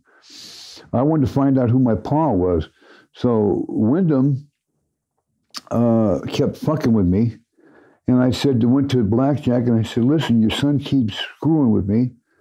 And I don't want to do this, but if he continues to do it, him and Rotundo are going to get their ass kicked by me, one at a time. And because they both kept screwing with me. How were they screwing with you? Well, here's what they did. You tell me what you would do as a wrestler if someone did this to you. You got your hat that I seen yesterday on. You come over. Cowboy hat. Yeah, it's a nice hat. I liked it. It's a good gimmick. You put your hat down. You go in to wrestle in the ring. You come back in. Now your hat's in the toilet with shit in it. What would you do? I would find out who did that, and they'd be in a lot of trouble. Okay, that's what happened. Prior to that happening, I went to Blackjack Mulligan. And I asked him, if he does this one more time, keeps fucking with me, I'm going to knock the shit out of him, you know? And so I come back after my match, and here it is. My hat's in the toilet with shit. But it said, a note that was written on it said, Billy Jack Haynes, Billy Jack after he gets the shit beat out of him. So I took the hat up, and the only witness that was there went on record with Brickhouse Brown. And so I picked it up, and I put the shit, I put the hat down. I said, who done this? And Brickhouse Brown goes out this here to Wyndham, I said, to Wyndham, and Wyndham goes, oh, come on, man, you can't take a rib. And so I said, you got 2 seconds to defend yourself, man. And so he's like that, man. So I just tore into him, And I don't know I really don't know what happened. It was so fast, But I ended up knocking him out. Picked him up by the hair and rammed his head into the sink, and just smashed his fucking head into the sink. Rotundo, Mike Rotundo, came from behind me and tried to break my arm to release Barry's head in the sink. As I got around it, and then he ran out the building like a chicken shit. This is the truth. He'll deny it or whatever. I don't care, but he ran out. The only witness to that said anything was Brickhouse Brown, and he's on record saying it. So it was after that you spoke to Mulligan? No, before and after. Oh, okay. But Mulligan said, no, hey, man, he's 6'7", he can fight. Yeah. Let him do his own thing, Okay. And so that was the end of it with Barry? Yeah, Barry. It was very shortly after that we had the Miami show, and then they all took off. Barry took off. Rotundo, everybody left and went to North Carolina. Left me there with Eddie Graham, and that was basically the business. That was it. Florida Championship Wrestling at that time went. So the last guy I'll ask you about before we take our break here to do the other thing is Billy Graham. You said you wrestled him. I'm pretty sure I'm good friends with him. Do you have anything to say about? Oh God. We wrestled in that show in Miami, the Full Nelson match. And, we put each other back and forth all the time, And of all the guys I've ever met in pro wrestling, I love Billy more than anybody. He's the most down-to-earth guy. Comes from the Schwarzenegger era, with the guy, his guns were just unbelievable. But he really treated me like a king, like, hey man, you're the man, you know how Billy is. Yeah. And I just loved him, but we had a kind of misunderstanding on the trial thing. But then I realized what he was doing. He was trying to get a hip from Vince and doing all he needed. He had a bad liver, hip, stuff like that. So I have no problem with Bill. Billy's a great guy. I love him to death. And you see him, tell him that. I've been trying to get a hold of him. I tried to get a hold of him through Facebook. And he never. He just sends his post to his webmaster, and his webmaster posts. He doesn't actually know how to operate Facebook. He's not the most computer literate, but the webmaster posts it, so it's his legitimate. But yeah. Hey, would you tell him? Could you just tell him from me? Tell him that Billy Jack said all the best, and I just love him to death. And yeah. You know the way I've talked this interview, and I'm pretty straight shooter. I just one of the guys I love you brought up there. I'll probably send him this clip of you talking about him. But he really is hard to reach these days because he isn't in good health and he's not able to like keep track of everybody. I don't even talk to him as much as I used to. Did he have a heart? You said he had a heart attack a few weeks ago, about a month ago, actually. Oh God. So, all right. Well, I guess we'll take the break now. Thank you very much for lunch. Oh, no problem. Sorry they didn't have better food for you. I can't. That's the most I've ate, Hannibal. That's the most I've ate since I've been here. I can't keep nothing down.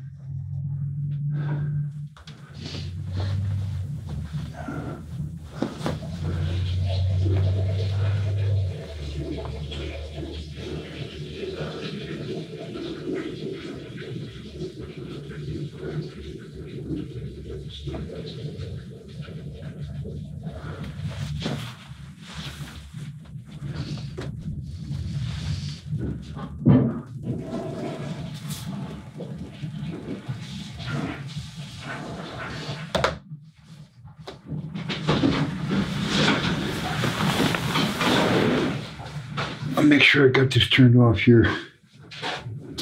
So you got that link okay, right? Yeah. Okay. That's going to be great. I mean, great. It is the best video wrestling. Well, you'll see it. I mean, it covers everything and has everything in it. 24 minutes. There we go. Go off now.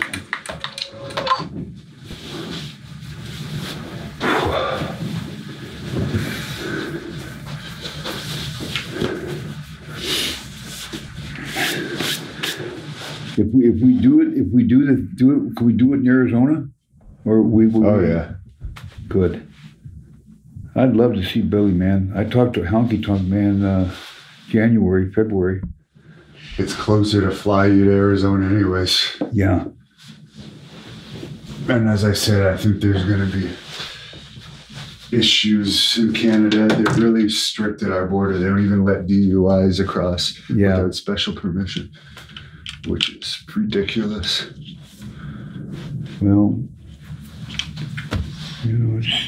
that's why I was going to say we could have there's a company I work with in LA, but I don't want to.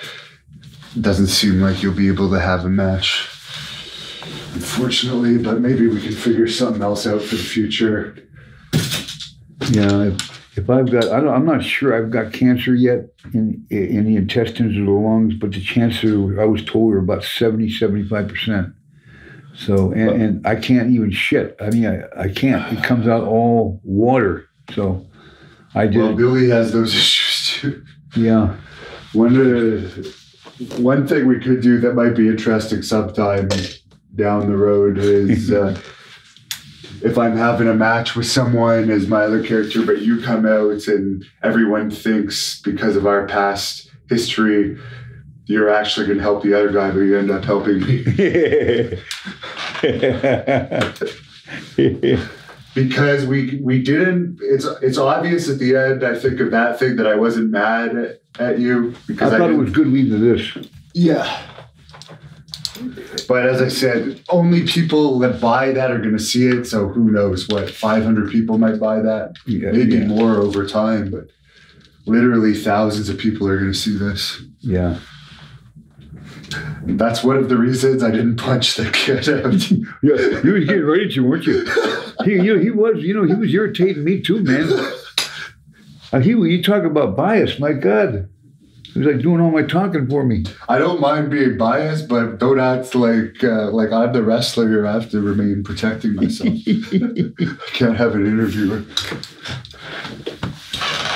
But you're the only person I would do this with. I mean, and that's why. Oh, I appreciate it. On your birthday, that's why I said happy birthday, because I meant it. Oh, I appreciate it. You're the only wrestler that said that to me, including wrestlers in my company. Really? Yeah. There was no wrestler said happy birthday to me. and only about 5 people did. So I appreciate. I didn't even hear it on my birthday because that was my home phone number. So I was actually a little sad on my birthday. I'm like, my God, you find out who your true friends are. And then I heard your message a few days later. So it meant a lot. Thanks a lot, man. And let me tell you something too. It meant a lot to me, and I meant it.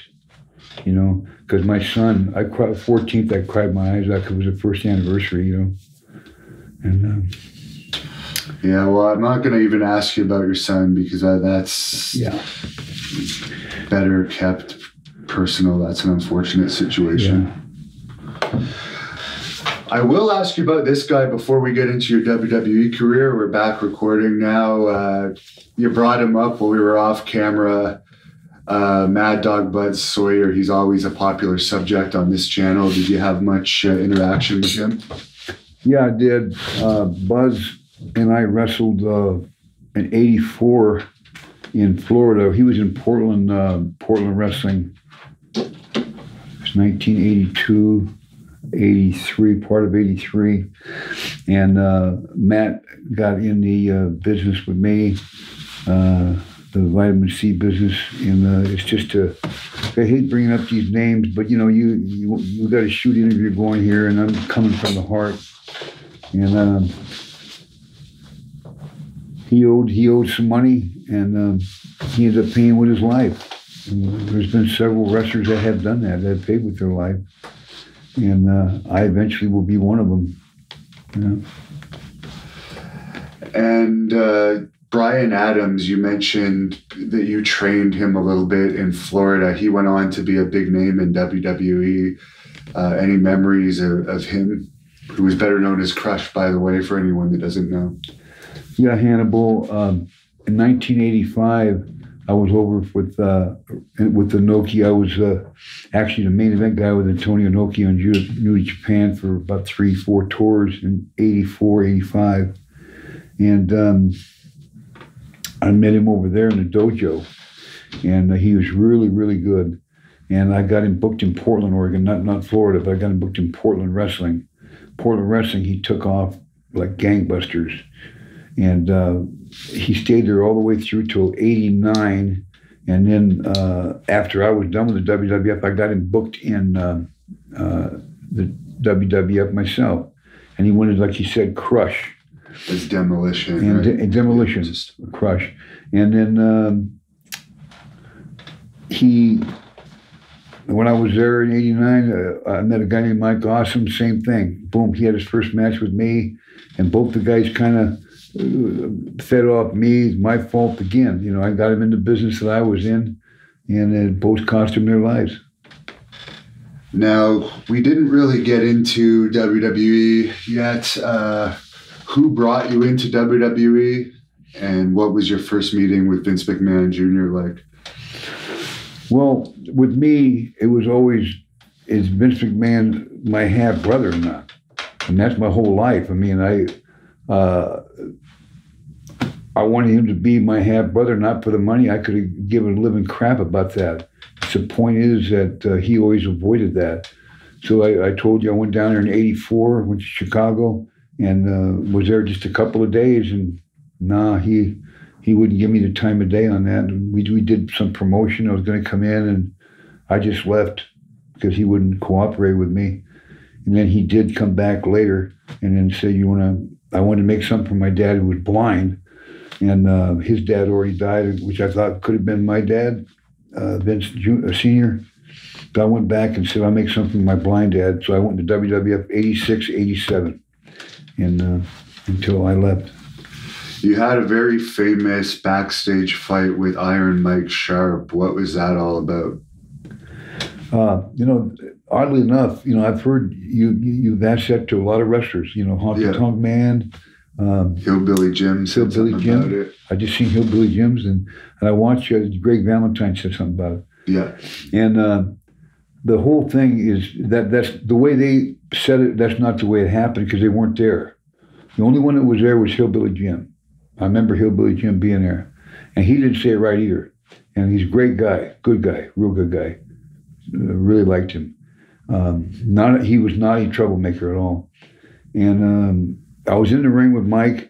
We were in Detroit, Michigan at the Hillbilly Jim said Cobo Hall. We were one of those two buildings. Joe Louis Arena. Joe Louis, okay. Joe Louis Arena, and Mike and I were on. It was a TV taping, and we were on like fifth, something like that. It wasn't no main event whatsoever. He was a jobber for me. And he said, Vince came in and said, look, you guys only got 2 or 3 minutes. Figure it out quick. You guys are going on next. I said, Mike, why don't you just do this? Why don't you just jump me, beat the shit out of me, and then go adjust your gimmick and then go over that big one and I'll duck under it and put you in the full Nelson. He goes, no, hey, I got more experience than you. I'll fucking call it out there. I said, Mike, we got 2 or 3 minutes. And so he didn't want to do that. We got out there, and we locked up, and he started hammering me in the back of the head. You know, and I mean, hammering me, man. And Mike was a real tough guy, you know, and he goes, no, just go down. I said, what do you mean go down? He said, go down. I said, I'm not going down. And he says, because Vince wants you to go down. So Vince set him on me. He says, go down. He was supposed to beat the shit out of me. Because I had gotten an argument with Vince a couple days earlier, called him a cocksucker and all kinds of stuff, you know. And so anyway, he hit me, and I just put him in the full Nelson and just threw him down. And I think he rolled to the floor, but he got right back up, didn't sell it. And so Blackjack Lanza was there. And when I went outside, I said, get your fucking ass back to the dressing room, you know, because I didn't want to do nothing in the ring. We got back in the dressing room, and I told everybody, I said, you make a squared circle because we're going to fight, me and Mike Sharp. And Mike Sharp says, I've been wanting to try you because he's a Canadian national champion or something. So he gets in his stance, in his boxing stance, and he started throwing jabs under me, and I'm kind of moving. And I said, Mike, and he throws this roundhouse right. He threw the first punch. I did not throw the first punch. So he throws his first punch, and I went under it and caught him with a perfect left hook, dropped him, left him alone. I told him to stay down. He got back up. I grabbed him by the hair, and I hit him with like hockey, about 6 uppercuts in a row, dropped him. He started to get back up like an idiot. I football kicked him with my...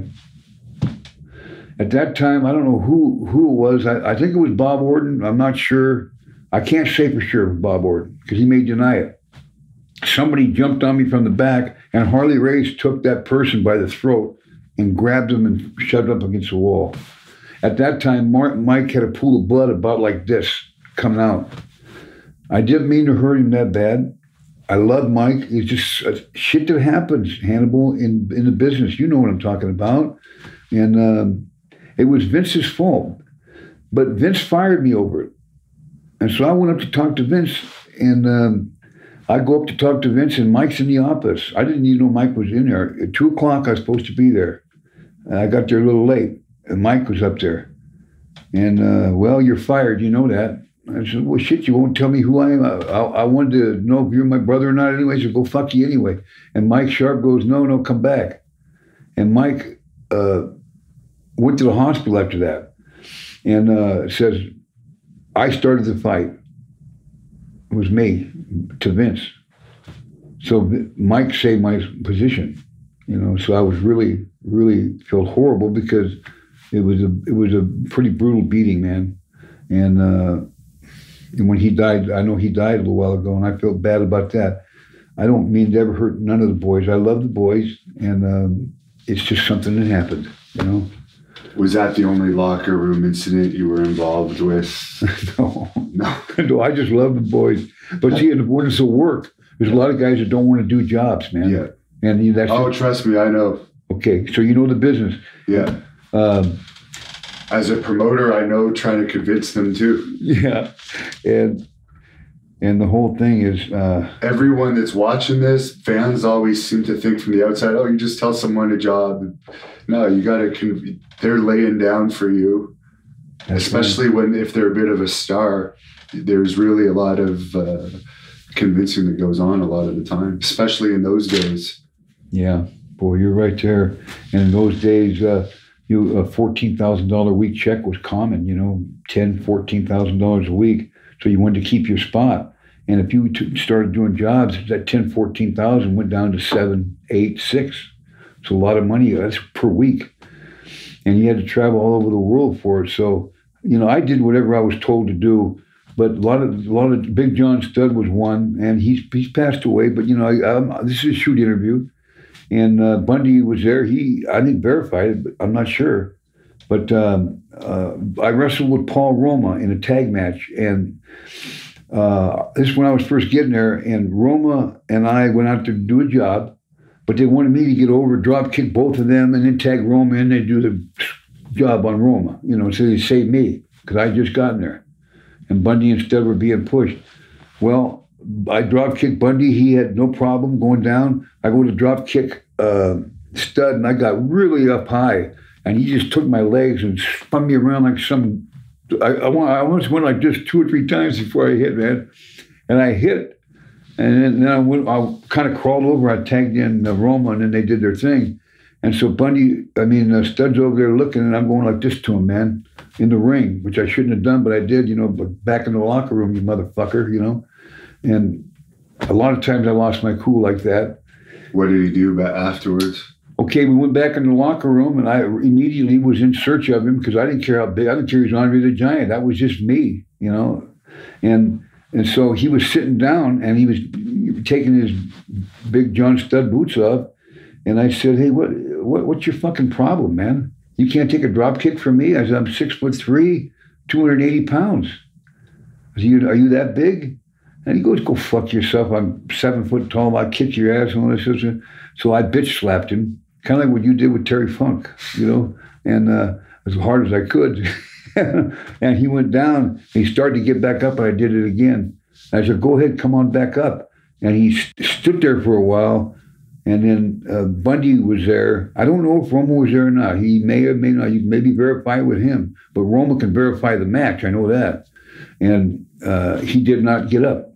So we didn't get in a fight. He just left the marks that you left on Funk, Interesting. I'm not bragging about it. So when they brought you into WWE, did they have any character ideas for you, or was it just you're going to be Billy Jack Haynes from Oregon? I was just going to be Billy Jack Haynes from Oregon. I wanted to be a heel, but I wanted to know really who my biological father was. Lenny Montana or Vince McMahon. I've been sick with that ever since I was molested. But my blind father, I didn't want to hurt him in any way, and he was the only one left, so I had to be secretive about it. So I wanted to make him proud. I went into WWF until I was 86, June. Then I got hurt. I hurt my back versus Harley Race. My fault, my bump out. I hit the stairs. Harley come out. If you watch the match, it's on YouTube. January of 1987. January 1987. He comes out and whispers in my ear if I'm okay. It took me about 2 or 3 minutes to get back in the ring. I ruptured a disc in my back. Never had a day off with a ruptured disc. And hey, man, that's just part of the business. Independent contractors, we are not. I don't know where Vince gets this independency at, but I asked for the day off the next day to go to the hospital, and he said, absolutely not. He said, we don't do that. We don't go to the ER. If you can't wrestle, your spot's done. And I'm not the first guy to say that. There's been a lot of guys say that. If you can't wrestle, you're not going to work. So I got on the pain pills that day with Dr. Zahorian, or some other guys had it for me then. Then I got on it. From then on, I took them every day, and I got to where I got up to a 30, 40 pill a day habit. Nasty. Drug addiction. Being on the road every single day, flying 5 days a week. People think you can just quit, but if they were in my position, you're making $400,000 or $500,000 a year or more. Who's going to quit a job like that? And the prestige of the television and all that gets to your head a little bit. The territories were closing. You had a toy too. I had your toy. Yeah, there was toys and all kinds of stuff. And then Vince started screwing people on their royalties and stuff. And then all hell was breaking loose with the boys. So. And you mentioned to me that you were friends with Harley Race. Do you have any stories about Harley Race you could share with us? He unfortunately passed away this year. Yeah, Hannibal, I do. Harley, I wrestled him when I was in the NWA in Portland, Oregon, Portland Wrestling, and Florida. And of course, there's Ric Flair. These guys are all great champions. Terry Funk, Dory Funk. But the greatest champion of all, who could mix up the match, was Harley Race. I always had the same match with Ric Flair. Ric Flair always wanted to do his woo, be off the top. You're waiting, hold him like this here until he gives you the cue. You hold him like an idiot. 1, 2, 3, 4, 5, beat him, takes a face bump. I'm not putting you down, Rick. All I'm saying, Harley Race could mix up the matches. And I had much better matches with Harley Race, and I think he was the greatest NWA champion ever, and it's a great loss to the industry, his death. Did you ever experience driving with him? I heard he was a pretty crazy driver. Yeah, he was. In fact, in Portland, Oregon, Don Owen's son, Barry Owen, we came back from Yakima, Washington, going back to Portland, about a 200-mile drive down I-84 West. And Harley gave me the opposite with his eye because Don Owen's son was green, trying to run the towns. And so Harley had a gun. And so we pulled over for a piss call. And so we were all taking a piss, and Harley took the gun out and put the gun behind the head of Barry Owen and said, "You cocksucker, I'll blow your fucking head off," And he pissed his pants. And Harley was just joking around, and he fired a couple rounds in the air and then said, "Come on, you son of a bitch, you're one of the boys." And that was it. He just liked to rib you. They were hard ribs, but you had to take them like a man. And you mentioned you'd have a beer sometimes with Randy Savage in another interview I did with you. Any thoughts on him? Randy, I think probably of all the guys I worked with in the WWF,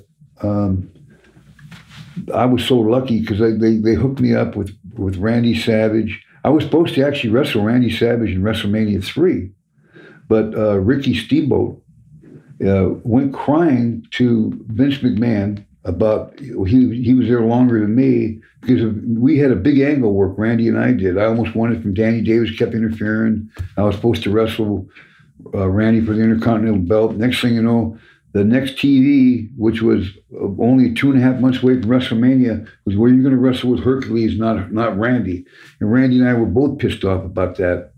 So he had to drop the belt to Ricky, the Dragon Steamboat, and I wrestled with Hercules. I was happy with that.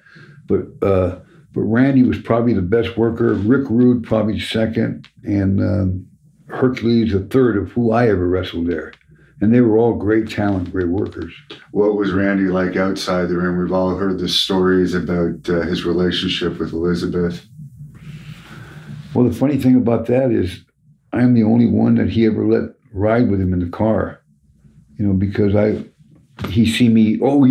see me fight a couple of times in the locker room, so he liked tough guys, and he wanted me so I could ride with him and Elizabeth. And I don't know if Lanny rode with us or not, but I was allowed to ride in the vehicle with him, So it helped me not to get a rental car. I could drive the towns with those guys, And when we flew into other territories, we were there a couple of days, a couple of towns, I loved him. What did you think about Lanny? Loved him. Lanny, great guy, man. Great guy. I just seen him yesterday for the first time. And this guy comes behind me and grabs me at the convention. And it's Lanny Poffo, So, hey, yeah, I actually started crying. And I seen Magnum TA and Bill Alfonso. And I told Magnum he's the greatest talent ever, and just the car wreck that he had. These are all emotional for me to go to these conventions. And it's like a high school reunion. Yeah. And you mentioned Rick Rude was one of your favorite opponents. Any stories about him? We don't hear a lot about him. Yeah, there is. Rick, unfortunately, went down the same road I went down. And pretty much cost him his life too.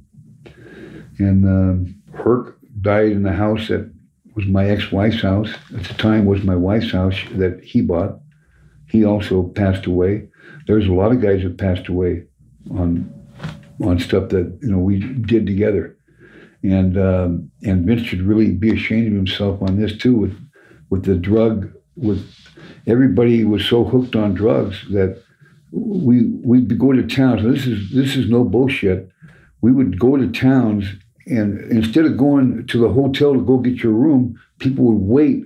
We go to the lobby to see what Federal Express package came in. Piper, me, there'd be a lineup. Junkyard Dog, Adrian Adonis, what came in, what drug came in, what Federal Express package came in of drugs sent from Dr. Zohorian's office, and that Vince set, and Linda, both, McMahon. And we'd get them, we'd go back up, we'd get bottles of Vicodin, Percocet, you name it, we get it from Dr. Zohorian. Steroids too, I guess. Oh, steroids up you have big time. And there was like little kids happy. We didn't care about making 10, 14,000 a week. We got that. We were all by that time drug addicts. That's why I said Vince was a pimp and we were the prostitutes, because without the pimp, the prostitutes work with the pimp for the drugs. They don't care about the money no more. It's a drug. And I got so sick, that's what I did. And I used to sell coke. I quit selling coke by age 7. I already had a lot of money put away in silver dollars at that time, millions of dollars. And I got so hooked on this stuff, it just, now I know what the cocaine did to everybody else. So I deserved it. But how did it work with Zohorian? Obviously, I guess he was based in Hershey. So were you in a room alone, or was there a big lineup with him at a desk? Like, what was the protocol for requesting the drugs from him? In Hershey, Pennsylvania? Yes. Oh my God, what a joke! I mean, this is where I get sick thinking about Vince. I mean, even if he is my half brother, this is sick. How tight and how much of a liar him and his wife both are.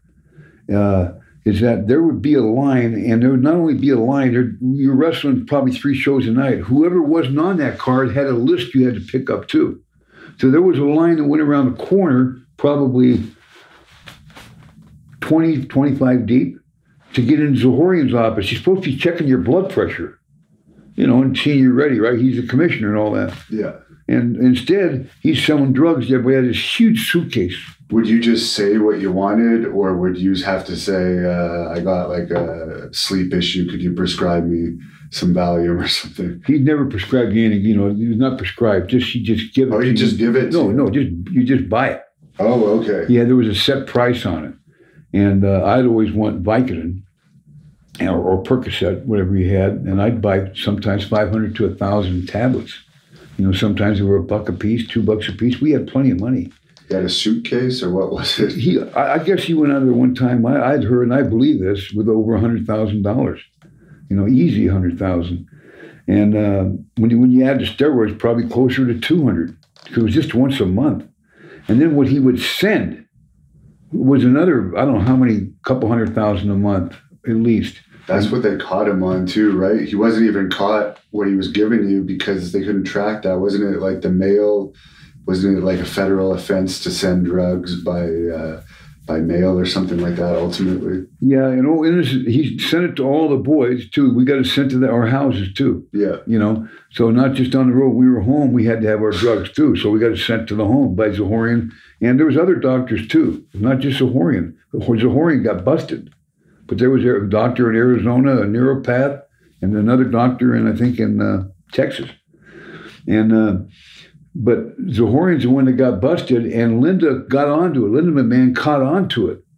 And at the last minute, where they were going to go down, they were being investigating Zohorian, Linda caught onto it, and they cut off their ties with Zohorian, or they should have went down with him anyway, because he got so many wrestlers hooked on drugs, and that's why there were so many drug overdoses. That's not Vince's fault.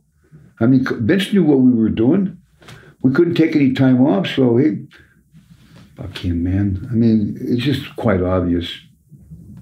And they would even he would give like speed too, right? Not just normal drugs. I heard Billy Graham mention that. Oh, even as far as crank speed? Yeah. Oh, God, yes, man.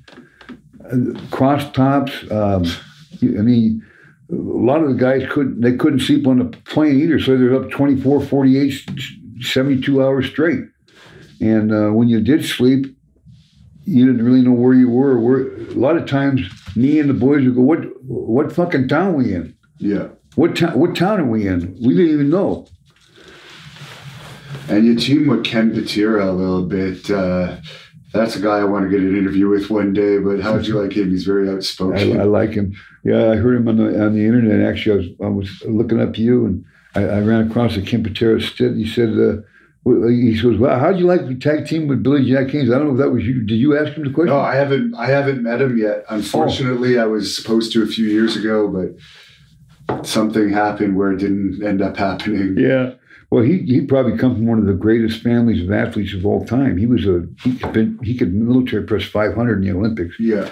And his brothers were all in the NFL, the Patera family. But anyway, he'd been drinking a little bit, and boy, he's ornery drunk.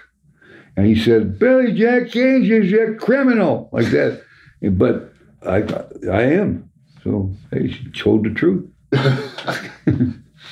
And what was your reason for actually leaving the WWE when you finally left? Well, I left the first time to open up the gym. Actually, prior to there was an incident in Arkansas, but yeah, I'll ask you that separately. Okay. But you know what? You told that gym story on another interview, even though it was also today. Could you tell that gym story again? The gym story? Yeah, Sure. so we can get it on today. You bet. It come in September 13th, 1987. I'm going to open a gym in Oregon City, Oregon. I got Hulk Hogan there at the grand opening. I'm going to retire because I am such a junkie as far as drug addiction, painkillers, taking probably 40 a day, that I wanted to get under control and get out of the business. I had about $5, $6, or $7 million in silver dollars, and going to cash them in, and that's it. I was done. Well, Vince calls me 2 days before the grand opening and says he's not going to give me Vince McMahon, or Vince is going to give me Hulk Hogan. And I said, "Vince, I've already got almost $250,000 to $500,000 tied up in the gym and building and all this commercials and stuff." He goes, "No, Hulk Hogan's mine. I made him. Unless you promise to come back to work after the grand opening and turn heel in WrestleMania 4 at Trump Plaza." And I said, "That's the only way?" He goes, "Yep." So I gave my word to him, and my word was my bond back then. And I didn't get my addiction under control. And the grand opening was a huge success. Estimated in the paper, the Oregonian, there was 14,000 people there. And I had over 1,000 members, 25 a month, and then tanning members and all that. I don't know how many. Made a ton of money with Hogan. And so I had to go back to work. And when I did, about the third week... What was the gym called? Sorry to cut you off. Was it named after you? Yeah, I wanted to open up the first Gold's Gym, but I listened. It was my own fault. I called it Billy Jack's Gym, but should have never done that. It should have been the first Gold's Gym in Portland, Oregon, in Oregon City. And I probably, it was the name Ego that I had. The wrestling, when you're fucked up on drugs like I was, you're not thinking straight. So gym was a huge success. The third weekend with WWF, I was still taking the drugs, and I overdosed on a plane going into from Detroit to Miami. Demolition a lot of wrestlers can verify this because you were on that plane. So if you ever get demolition, ask